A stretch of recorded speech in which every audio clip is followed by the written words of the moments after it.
Nitrosamine and NDSRI impurities are the most potent impurities. These impurities are carcinogenic and mutagenic in nature. Many of the regulatory authorities has published the AI limits, or you can consider as limits for the nitrosamines. AI limits are the acceptable intake limits for these impurities. US FDA, EMA, Anvisa, Swissmedic, many of the authorities has published their guidances for controlling the nitrosamine limits or nitrosamine impurities in the given limits. But how these limits are calculated? Nitrosamines have very stringent limits at ppm level, ppb level. So it becomes very important to understand how these limits are calculated and from where these limits are coming. I welcome all the viewers to this short video on AI limits for the nitrosamines. Let's start with the video with some introduction about the nitrosamine intake limits. AI limits are the acceptable intake limits for the nitrosamine impurities and other mutagenic or DNA reactive impurities which are carcinogenic in nature. The basic guideline from the ICH is there related to these nitrosamines or mutagenic impurities. The guideline is ICH M7, and recently FDA, EMA and other regulatory authorities have published the guidances. Now coming to the determination of the recommended AI limits for the nitrosamines.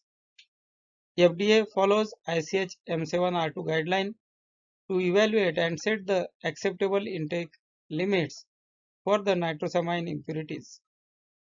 These are considered as mutagenic and carcinogenic impurities in the pharmaceuticals. These impurities are required to be controlled to manage the cancer risk to the patients. So key concepts in the AI limits are acceptable intake, that is AI. So what is the AI limit, or from which point it is considered as it is acceptable? So acceptable limit is defined as the maximum daily exposure or acceptable intake that corresponds to the theoretical excess lifetime cancer risk of 1 in 1 lakh species. So this is the concentration which is responsible for the lower risk than 1 in 1 lakh, or you can say, you can remember like theoretical risk in the lifetime exposure to the patient with the risk of 1 in 1 lakh or below that. It is used to control the DNA reactive mutagenic impurities in the drug substances and the drug products. So how this AI limit is calculated? From where these AI limits are coming? Basis for the AI limit calculation is the TD50 value. Compound specific AI is calculated using the rodent carcinogenicity data, especially the TD50 value. TD50 value is the dose of the impurity at which 50% of the animals develop the tumor. For example, you select 100 number of animals and dosing is done, then the dose or the quantity of the impurity at which 50% of the population of animals develop the tumor becomes the TD50 value. Now, this calculation is provided in the guidances. AI formula, AI is mg per day. It is calculated from the TD50. TD50 is mg per kg per day into 50 kg divided by 50,000. So in this, TD50 is from rat or mouse data, preferably lower or more conservative value. So whichever the stringent value or tighten value we need to consider. Then 50 kg is the standard human body weight as per ICH-M7, because we need to convert the dose in animal to the dose in human being in per kg.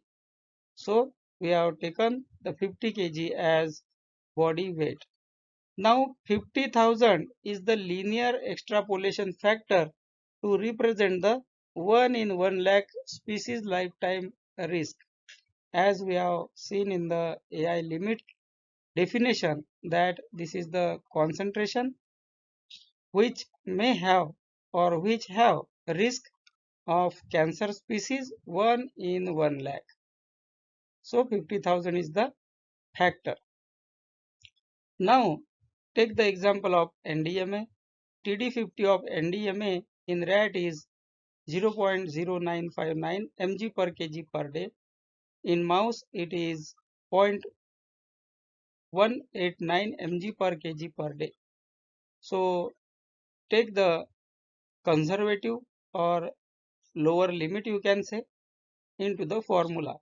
Now TD50 is 0.0959 into 50 divided by 50,000.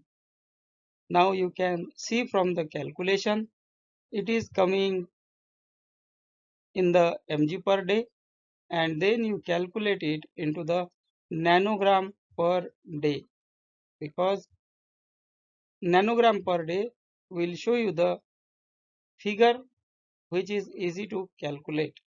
AI is given in mg per day and we have calculated it into nanogram per day. So it is 95.9 nanogram per day. It is equal to around 96 nanogram per day. That's why the AI limit for the NDMA is 96 nanogram per day. And this corresponds to the 1 in 1 lakh species lifetime cancer risk for 50 kg individual. If the drug is indicated for the lifetime administration or chronic use, then 96 nanogram per day is the nitrosamine limit or AI limit for the impurity. The data sources for the TD50 values and carcinogenicity are the carcinogenic potency database. It is commonly called as CPDB database, LASA carcinogenicity database, and some others. So if you come to a situation where you think or you come across a situation where there is no TD50 available, so how the calculation will be done? So that time using the CPCA approach is taken. Use carcinogenic potency categorization approach, CPCA approach, as per the ICH-M7, then and go for the FDA's recommended acceptable intake limit guidance. These two are the approaches. Regulatory context focused on M7 class 1 impurities known as mutagenic carcinogens. Ensure safety of drug products throughout their life cycle by controlling low-level genotoxic risk. This is how the nitrosamine limits are calculated. Take the TD50 value into 50 kg body weight divided by 50,000. It will give you the AI limit. When AI limit is not available, carcinogenicity data is not available, we need to calculate from the carcinogenicity potency database Some database examples are given. Also, regulatory authorities can be contacted, and also we can go with the AI limits provided by the regulatory bodies like FDA, EMA, and others. So this is how the AI limits are calculated. Thank you for watching the video, and I request you to go through the other videos related to nitrosamine impurities on the Pharma Learning in Depth channel. Thank you.